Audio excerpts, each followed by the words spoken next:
시청자 여러분 안녕하십니까. 11월 7일입니다. 오후 시간인데요. 전옥현의 안보 총론을 보내드리겠습니다. 속보입니다. 또 이해할 수 없는 일이 벌어졌어요. 무슨 일이냐고요? 정부가 숨겼습니다. NLL을 월선에서 우리 군 당국에서 납포해가지고 그동안에 이제 뭐 합동신문 제대로 했는지도 모르겠어요. 모두가 다 깜깜이로 일관했습니다. 이러한 북한 선원 2명을 오늘 비밀리에 판문점에서 북한에 송환하다가 들켰어요. 이것이 문재인 정권의 실상입니다. 이 내용을 여러분들께 자세하게 말씀을 드리겠습니다. 먼저 어떻게 해서 이 NLL 넘어온 북한 어선 1척을 우리 군에서 납포하게 됐냐면요. 본래 10월 31일 날 동해 이 원해에서 원해에 있는 그 선박을 우리 해군 P3 초계기가 대잠 초계기가 발견을 했습니다. 그래서 이제 이거를 납포해가지고 우리 당국에서 군에서 이 통일부 국정원 합동신문 아까 말씀드린 대로 이런 절차 제대로 했는지 안 했는지 완전히 모두가 다 깜깜입니다. 그랬는데 31일 날 했는데 2일 날 우리가 군에서 다시 납포를 했어요. 왜 그러냐면 31일 날 NLL을 넘어왔거든요. 그래서 우리 군 당국에서 이거를 북한으로 돌려보냈어요. 이제 월선을 막으니까 다시 북한으로 넘어갔죠. 그러는데 이 배가 또다시 11월 2일 날 넘어왔습니다. 이렇게 넘어와가지고 결국은 이제 우리 군 당국에서 납포해서 5일간 가지고 있다가 이제 오늘 오후 3시 12분에 이 NLL 이 선박을 이 판문점에서 넘겨줬어요. 그래서 5일 날, 이게 빠르기도 해요. 2일 날 이제 우리가 납포해 왔는데 3일이 지나서 5일 날 우리가 넘겨주겠다. 이 남북 공동 연락사무소 있잖아요. 개성에 있는 거. 여기를 통해서 북한한테 통보하니까 북한에서 바로 그 다음날 6일 날 우리가 데리고 가겠다. 인수하겠다. 그래서 7일 날 오늘 넘겨줬습니다. 이제 송환 절차가 다 마무리됐는데 송환 절차가 마무리되기 직전에 이것이 이제 알려진 계기는 바로 지금 국회가 열리고 있지 않습니까? 국회가 열리고 있는데 이 국회에 청와대 관계자가 말하자면 휴대폰 문자 메시지를 보고 있는데 이 문자 메시지를 취재하던 우리 언론사 기자가 그걸 포착했어요. 이 사진 기자가 찍은 거죠. 그럼으로써 결국은 알려지게 된 겁니다. 이 사람은 현역 중령이에요. 그러니까 뭐 뻔한 거죠. 외통에 참석한 안보실 직원이겠죠. 예. 이 안보실 직원의 이 문자 메시지 때문에 알게 된 건데 그렇다고 한다면 문자 메시지 내용을 먼저 말씀을 드리겠습니다. 단결 아무의 중령입니다. 오늘 오후 3시에 판문점에서 북한 주민 2명을 북측으로 송환 예정입니다. 북한 주민들은 지난 11월 2일에 삼척으로 내려왔던 인원들이고 자해 위험이 있어 적십자사가 아닌 경찰이 에스코트할 예정입니다. 참고로 이번 송환과 관련하여 국정원과 통일부 간 입장 정리가 안 되어서 오전 중 추가 검토할 예정입니다. 이렇게 지금 되어 있어요. 여기에 보면 이제 모든 문제점이 다 적나라하게 나타나고 있습니다. 예. 먼저 제일 중요한 것은 이 불과 3일 만에 과연 제대로 된 합동신문이 있었겠느냐. 이 합동신문 하려면요. 이 사람들이 진술, 이게 정말 자유 대한민국을 향한 기순의사인지 아니면 그냥 사고로 엔진 고장으로 이렇게 넘어오다가 불가피하다 보니까 우리 한국에 넘어오게 된 건지 이런 걸 밝혀야 되는데 가장 중요한 것은 기순의사인지 아닌지가 제일 중요해요. 그런데 우리 정부 당국에서 발표한 바에 의하면 이 사람들이 이 오징어 잡이 배인데 선원 16명을 말하자면 살해했다고 그래요. 배 안에서 16명이나 동료 승선원들을 갖다가 살해하고 도주했다. 이것 때문에 이 이유로 해서는 북한 이탈주민 법상 보호 대상이 될 수도 없고 또 우리 국내에서 이 사람들 말하자면 자유의사인 경우에 기술한다 하더라도 우리 국민의 생명에 위협을 가할 수 있는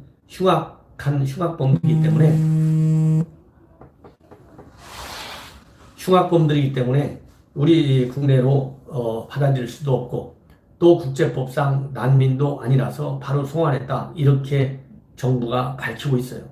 그런데 이 정부가 이렇게 떳떳하게 이유를 하나하나 대면서 우리 국내에 받아들일 수 없는 사정이라면 당당하게 이렇게 16명의 동료 선원을 살해하고 이 도주해온 선박이라서 우리가 돌려보낸다.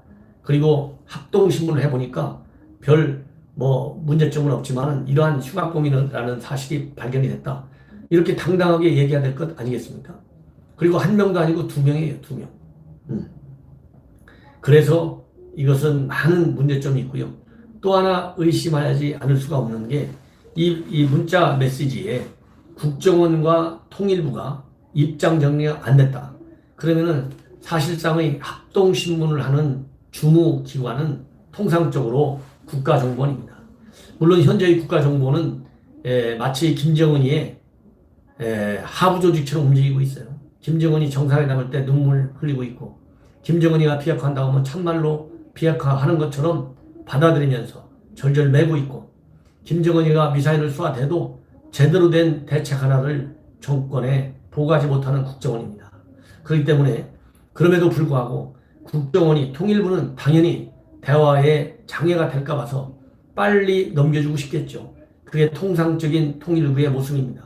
그렇다 본다면 국정원이 아무리 이 갈 길을 잃고 지금 헤매고 있고 국가정보, 국가안보에 정말 기묘한 정보 활동을 얼마나 하는지 알 수 없지만 겉으로 드러나는 것만 본다면 신뢰할 수 없는 국가정보원이에요. 그래도 이렇게 통일부하고 입장을 잘 냈다 하는 점을 보면 합동신문 하나는 그래도 언론에 공개하지 않는다 하더라도 제대로 해야 되는 거 아니냐 이러한 생각을 했던 것으로 봅니다. 저도 북한 선언, 북한 위장 간첩들 해외에서 우회 침투하는 이런 사람들 저도 신문 많이 해봤어요. 그래도 국정원은 마지막까지 지켜야 할 국가안보를 마지막 기관 아니겠습니까? 이 국가정보원과 통일부가 입장 정리가 안 됐다라고 하는 얘기는 이렇게 서둘러서 보내는 거에 대해서 국가정보원이 뭔가 석연치 않기 때문에 좀 더 신문을 하고 싶다는 얘기가 깔려있다. 저는 그렇게 볼 수밖에 없습니다.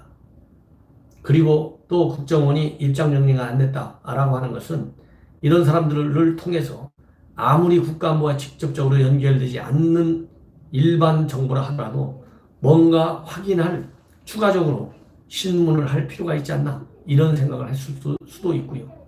또 한 가지 가능성 세 번째는 이 사람들이 말하자면 어선으로 위장해서 내려오다가 걸리니까 이 동료 선은 16명이나 우리가 죽인 사람이야, 살해한 사람이야, 건들지 마, 북한으로 돌려보내줘 이렇게 협박성으로 의도적으로 말하자면 허위 진술을 했을 가능성도 있습니다. 여러 가지 이렇게 복합적인 가능성이 있기 때문에 제가 보기에는 그나마 국정원이 통일부하고 의견을 달리한 것이 아닌가 이렇게 추론을 해봅니다. 자, 이것이 그래서 오늘 이 외교통일위원회 회의가 열리는 도중에 이러한 문자 메시지가 이제 발견이 됐는데요. 그러다 보니까 야당에서는 당연히 우리 한국당에서는 이거 어떻게 된 거냐, 그동안에 왜 이걸 숨겼느냐, 이해할 수 없다. 그리고 송환을 중단해야 되는 거 아니냐 이렇게 얘기를 했는데 이미 송환 절차는 그대로 일사천리로 진행이 됐어요. 그래서 통일부 장관한테 송환 당장 멈추라고까지 했지만 넘어가 버렸습니다. 완료가 됐어요. 그러니까 당연히 북한 눈치를 보려고 이렇게 우리 야당과 국민에게 대해서는 이 사실 숨긴 아니냐 이렇게 따질 수밖에 없죠. 난장판이 된 거죠. 그러니까 윤상현 외통위원장이 결국은 정해를 선포하고 했다고 그럽니다.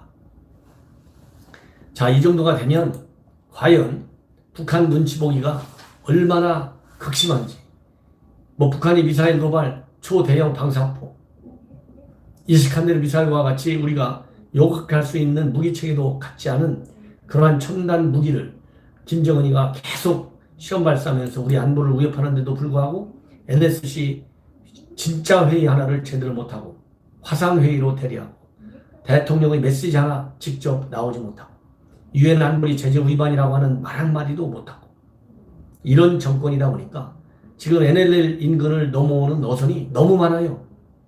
상식적으로 여러분들 생각해 보십시오. 저는 이런 어선들이 그야말로 기관 고장으로 넘어오는 건지 어쩌다가 그냥 넘어왔기 때문에 기술 의사가 없어서 다 족족 아주 급속도로 아주 초고속으로 북한에 넘겨주는 건지 알 수가 없습니다. 알 수가 없어. 이렇게 자주 북한 어선이 NLL을 넘어오는 사례도 제가 보기에는 사상 초유의 일이다. 올 봄부터 계속 그러잖아요.